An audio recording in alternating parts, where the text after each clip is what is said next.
Let us now analyze this business situation through a systematic representation of the value chain and agribusiness cluster. A value chain presents the flow of a product from one stage or segment to the other. Let's make a simplified representation, starting with the market, which is at the end of the chain where the product reaches the consumer.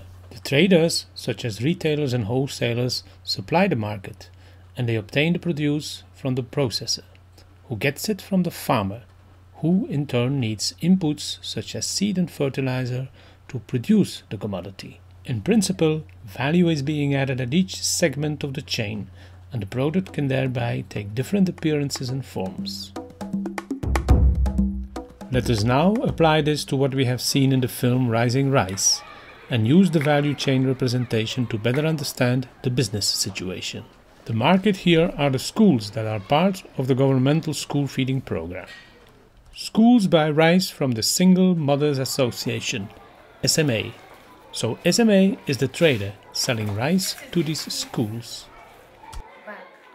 But SMA does not sell any rice. They sell a very special rice. Rice they sell is quality parboiled stoneless rice of Jasmine variety, nicely bagged and then branded as Bulgatanga rice of the Single Mothers Association, SMA.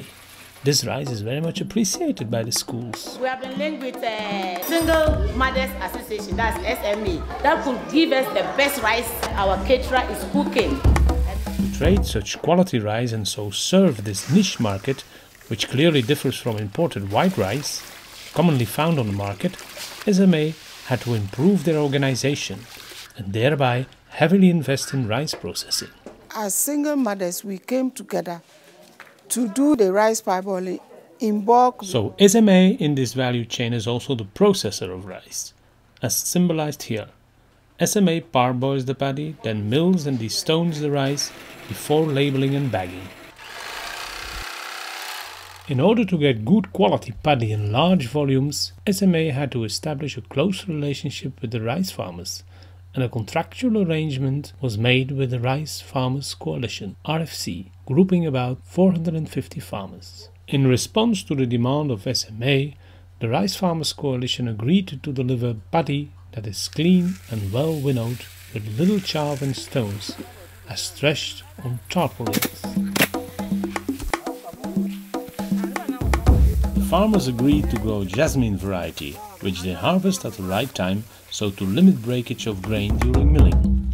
The Rice Farmers Coalition RFC is also linked to input dealers, like Single Prince, with whom they agreed for timely delivery of Jasmine variety seed and fertilizers.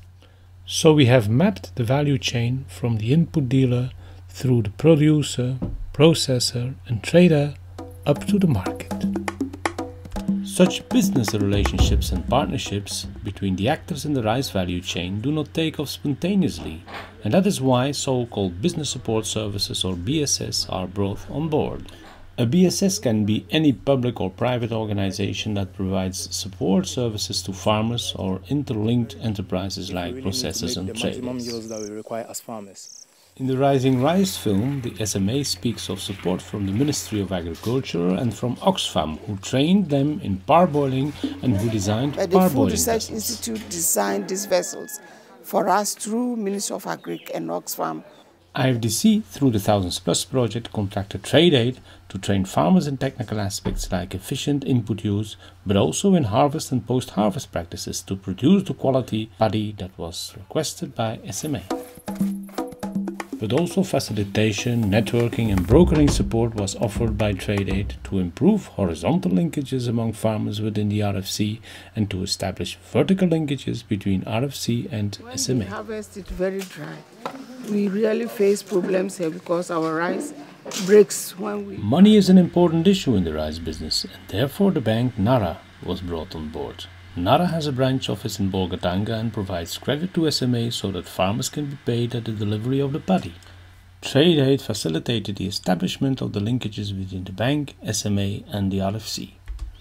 With the certainty of SMA selling quality rice to schools involved in the governmental school feeding program, the bank is pretty sure of the reimbursement of the credit by SMA. I think this is the role that TradeAid has played as a facilitator, farmers group to single mothers, and then between single mothers and farmers to the bank. establishing confidence in us. The actors around Bolgatanga that are involved in the quality rice business have a common agenda. They try to serve a specific market and remain there, or even increase their market share, which is the schools involved in the school feeding program. This group of local actors is called an agri-business cluster, or ABC. The ABC comprises the local actors directly involved in the flow of goods through the value chain. These are SMA and RFC, but also supporting services which provide information, capacity strengthening and finance. These are the BSS, TradeAid and the bank NARO. As for most businesses, there is always room for doing things better, and the role of the BSS is to empower the agribusiness clusters to improve their competitiveness and to support competitive strategic thinking and action at enterprise, chain and cluster levels. Competitive strategy is concerned with how the agribusiness cluster can remain in business and how to gain a sustainable competitive advantage over rivals. Competitiveness requires uniqueness, a unique product tailored to the needs of a specific market niche. In the case of the rice cluster in Bolgatanga, the high-quality parboiled branded jasmine rice is only partly in competition with the imported white rice.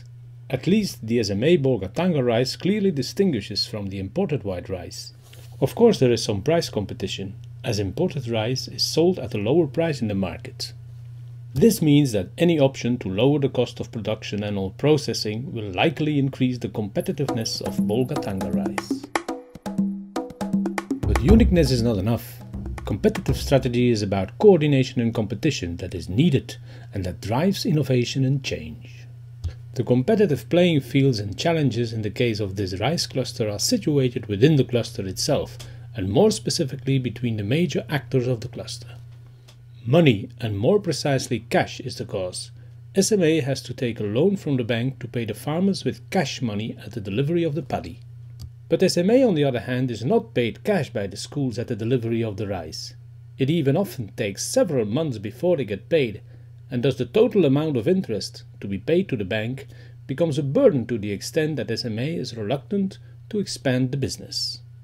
SMA brought up the issue with the Rice Farmers Coalition RFC and suggested the option for the farmers to be paid partly once SMA got paid by the schools, so they would not have to take such big loans. Will you agree, instead of us to be going to the bank, after the schools, we pay you? Can you agree that? But RFC seems to ignore the importance of this call. We can consider this as a kind of power-related competition inside the cluster. This competition can be a source of innovation, as SMA might look at alternative sources of paddy with farmers who would agree to deliver paddy on credit.